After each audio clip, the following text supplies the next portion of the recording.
Hello दोस्तों, कैसे हैं आप सब लोग। मैं आशा करता हूँ सब अच्छे होंगे, सभी स्वस्थ होंगे, खुश होंगे और सभी लोग अपनी अपनी पढ़ाई में व्यस्त होंगे। आज मैं आपको हिंदी का जो अलंकार चैप्टर है, अलंकार में पार्ट 1, पार्ट 2, पार्ट 3 हो चुका है, पार्ट 4 कराने जा रहा हूँ।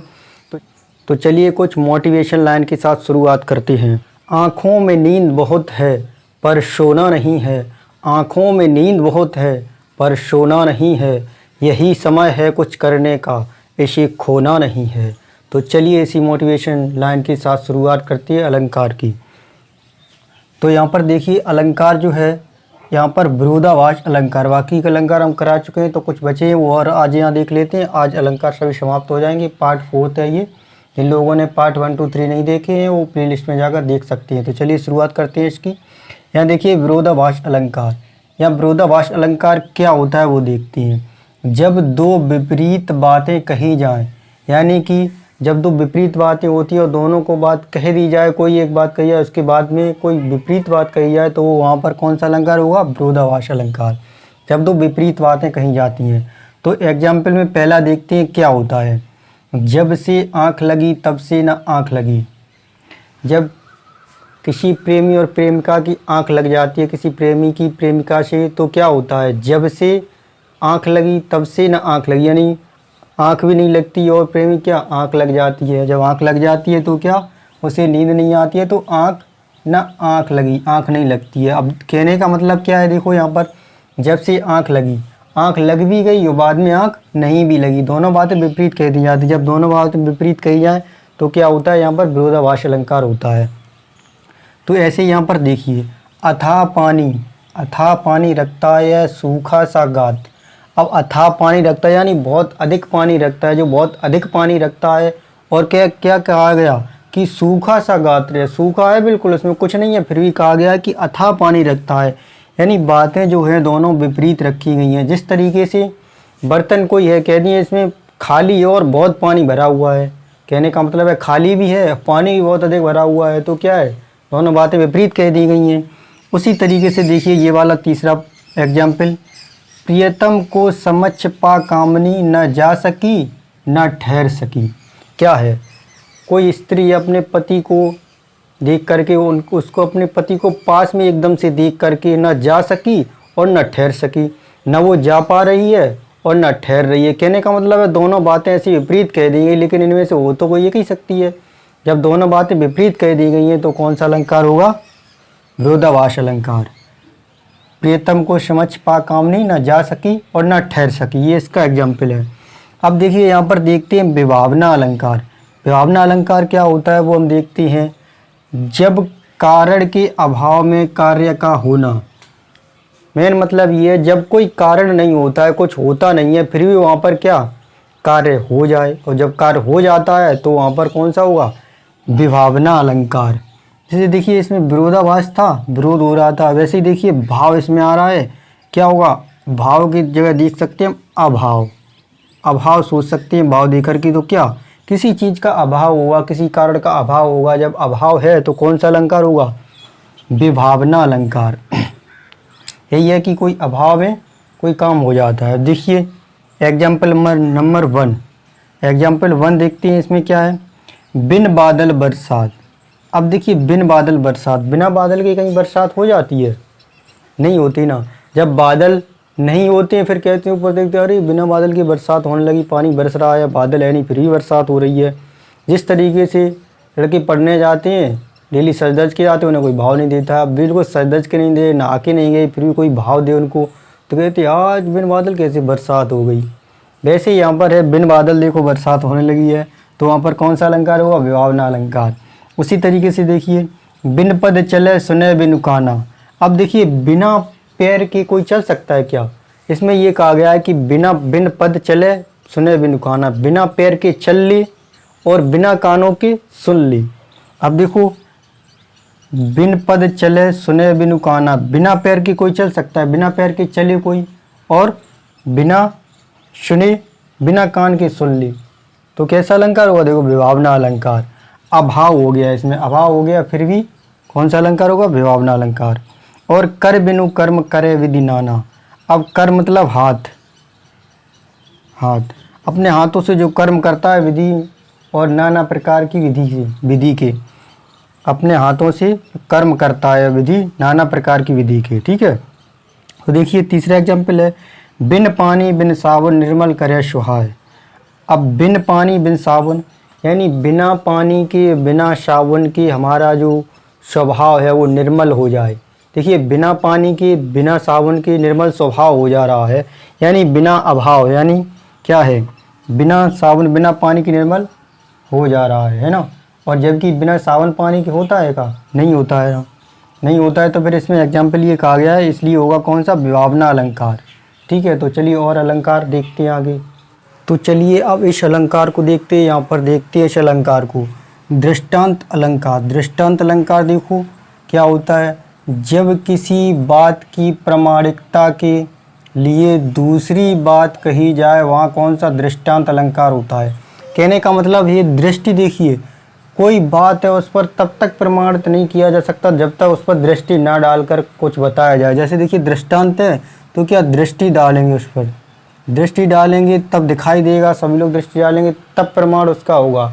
तब देखिए किसी दूसरी बात के माध्यम से प्रमाणित किया जाए। जिस तरीके से देखिए जो अकबर थे उन्होंने कहा था कि ऐसा कोई दरबार में हो जो पूरी रात नदी में खड़ा रहे, पूरा नदी में खड़ा रहेगा तो उसे काफ़ी मोहरें दी जाएंगी। तो ये कहानी बहुत पुरानी है जो कहा था। तो बीरबल ने कहा था हम खड़े रहेंगे, तो वो नदी में सारी रात खड़े रहे थे। और उसके बाद जब दरबार में पहुंचे तो किसी ने उनसे कह दिया अकबर से कि यहाँ पर ये तो जो है दिया रखा था उनके वहाँ पर जो दिखाई दे रहा था दूर से, उसको देख करके सारी रात उस दिया की गर्मी मिलती रही। उस वजह से ये लोग नदी में, ये जो थे बीरबल, वो नदी में खड़े रहे। इस वजह से उन्होंने, अकबर ने कहा कि नहीं चीटिंग की है तुमने, इस वजह से उन्होंने उन्हें नकार दिया था, फिर उनको इनाम नहीं दिया था। तो बीरबल भी बड़ी चालाक थी, उन्होंने डायरेक्ट नहीं कहा था क्योंकि राजा हुआ करते थे उनसे कोई डायरेक्ट बात नहीं कर पाता था। तो एग्जाम्पल के माध्यम से उन्होंने क्या किया कि घर पर कुछ लकड़ियाँ ऊपर लगाई, उन पर नीचे आग जलाई, ऊपर हंडी टांग दी, उसमें खिचड़ी बना रही थी। तो वही कहा जाता है बीरबल की खिचड़ी वाला, खिचड़ी। तो बीरबल खिचड़ी बना रहे थे तो अकबर बुला रहे थे उनको दरबार में कि आए क्यों नहीं, क्या बात है। जब वो आए नहीं तो वो खुद देखने गए कि क्या हो रहा है। तो अकबर ने जब देखा कि थोड़ी ऊपर खिचड़ी टंगी हुई है और यहाँ पर नीचे थोड़ी आग जल रही, तो उन्होंने कहा कि ऐसे कैसी खिचड़ी बन सकती है, इतनी ऊपर जला रहे हो। तो बीरबल ने कहा था जब हम वहाँ पानी में खड़े थे तो इतनी दूर से दिए की गर्मी कैसे मिल सकती थी जिसमें पानी में खड़ा रहा, तो यह खिचड़ी मेरी थोड़ी दूर है तो क्यों नहीं पक सकती है। तब उनके समझ में आया, अकबर की समझ में आया कि हाँ सही बात है। तब एग्जाम्पल के माध्यम से वो समझे थे। उसी तरीके से यहाँ पर है, किसी एग्जाम्पल के माध्यम से दूसरे तरीके से माध्यम से समझ में आता है तब होता है प्रमाणित। तो क्या है, देखो जब किसी बात की प्रामाणिकता के लिए दूसरी बात कही जाए, प्रमाण करने के लिए दूसरी बात कही जाए। अब देखो एग्जाम्पल क्या है, करत करत अभ्यास के जड़मति होत सुजान। जड़मति मतलब मंद बुद्धि, या बुद्धि बिल्कुल कमज़ोर होती है, मूर्ख कह लो इसको, मूर्ख। मूर्ख, जड़मति का मतलब मूर्ख और सुजान का मतलब होशियार। मतलब करत करत अभ्यास के, बार बार कोई चीज़ पढ़ोगे, बार बार उसका अभ्यास करोगे तो मूर्ख बुद्धि भी उसको सीख जाती है, वो होशियार हो जाता है। ठीक उसी तरह से इस बात को देखिए इसके माध्यम से समझाया गया है। इसको कह कर के इसको समझाया गया है। देखो रसरी आवत जात से सिल, यहाँ शिल होगा, शिल पर पड़त निशान। तो देखो रस्सी जो होती है इतनी कोमल होती है और पत्थर इतना मजबूत होता है, जब कुएं से पानी खींचा जाता है तो उस तरीके से सिल पर जो है निशान पड़ जाता है। इसी के माध्यम से इसको समझाया गया है यहाँ पर।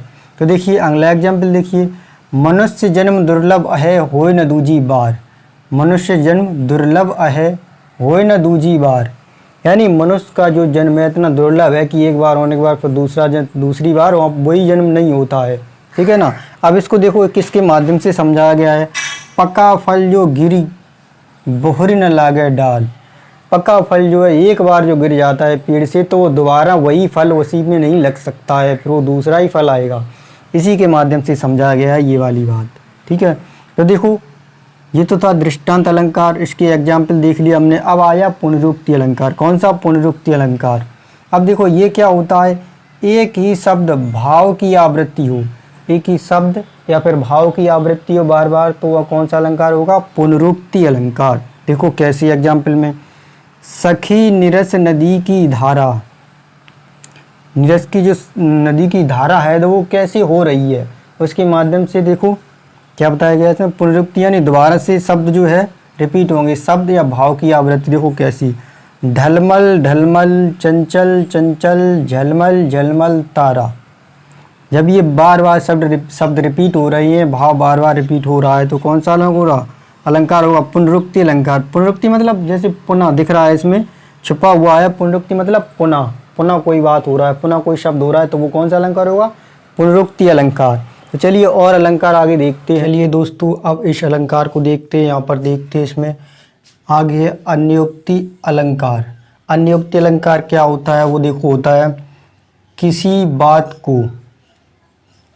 बात को सीधे ना कहकर अन्य उक्ति के माध्यम से कहना।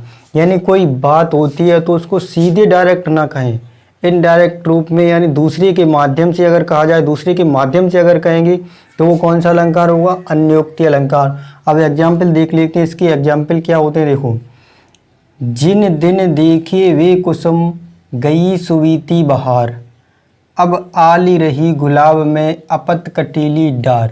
कहने का मतलब ये है जिन दिन देखे कुसुम, यानी जब से फूल देखे हैं, फूल के बाद में वो बहार फूल वाली जो है वो बीत गई है।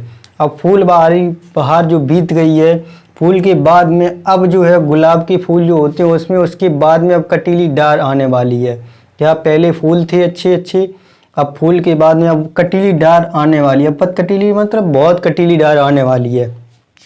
कहने का मतलब ये होता है कि कोई व्यक्ति है, बहुत अच्छा है, मान सम्मान है उसका, तो अगर उसका बेटा जो है दारू पीने वाला निकल जाए, पिवक्कड़ निकल जाए, तो दूसरे लोग क्या कहेंगे कि पहले तो बहुत अच्छी फूल सी बहार थी, अब वो बहार जो है वो बीत गई है, अब क्या होगा?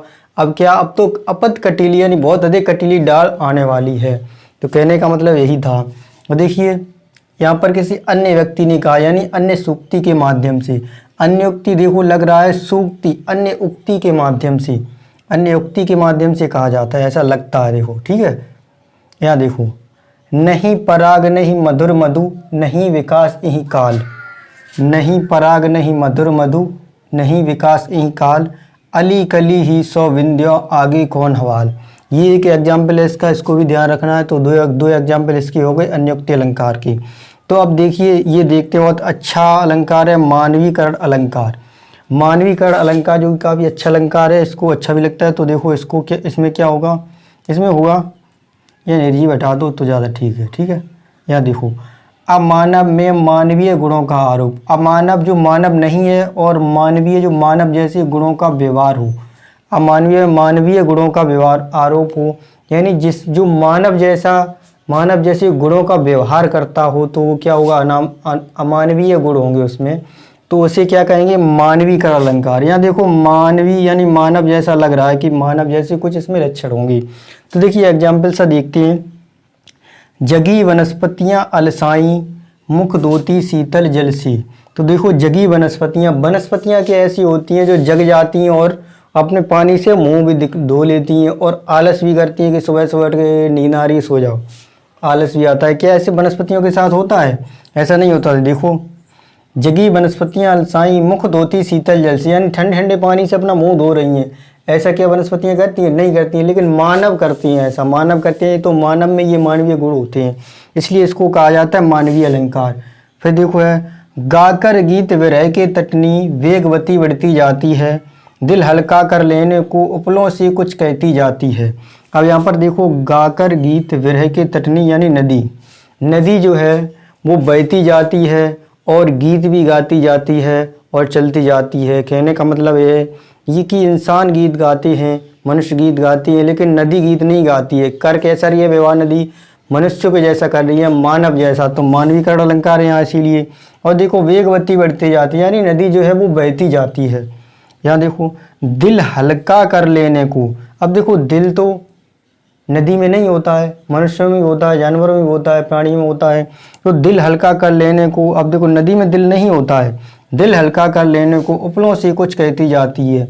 नदी के किनारे जो उपले स्त्रियां बनाती हैं और भी लोग बनाते हैं, गोबर के जो उपले बनाए जाते हैं वो रखे हैं, उनसे कुछ कहती जाती है और चलती जाती है। कौन? नदी चलती जाती है। ठीक है, तो दोस्तों यहीं तक अलंकार थे। अलंकार पूरे समाप्त हो चुके हैं। पहला पार्ट, दूसरा पार्ट, तीन और चार पार्ट में पूरे अलंकार समाप्त हो गए हैं। और जिन लोगों ने सभी पार्ट नहीं देखे वो सब पार्ट देखकर प्लेलिस्ट में जाकर देख सकते हैं। तो दोस्तों अगर हमारी वीडियो आपको पसंद आई हो तो वीडियो को लाइक करें, और हाँ आप हमारे चैनल पर नए हैं तो चैनल को सब्सक्राइब जरूर करें, क्योंकि देखिए वीडियो बनाने में काफ़ी मेहनत लगती है, अपलोड करने में, वीडियो बनाने में, लिखने में। इसलिए आप अगर चाहें तो सब्सक्राइब भी कर सकते हैं अगर चैनल पर नए हैं तो। आज यहीं पर समाप्त हो गया चैप्टर। धन्यवाद। जय हिंद।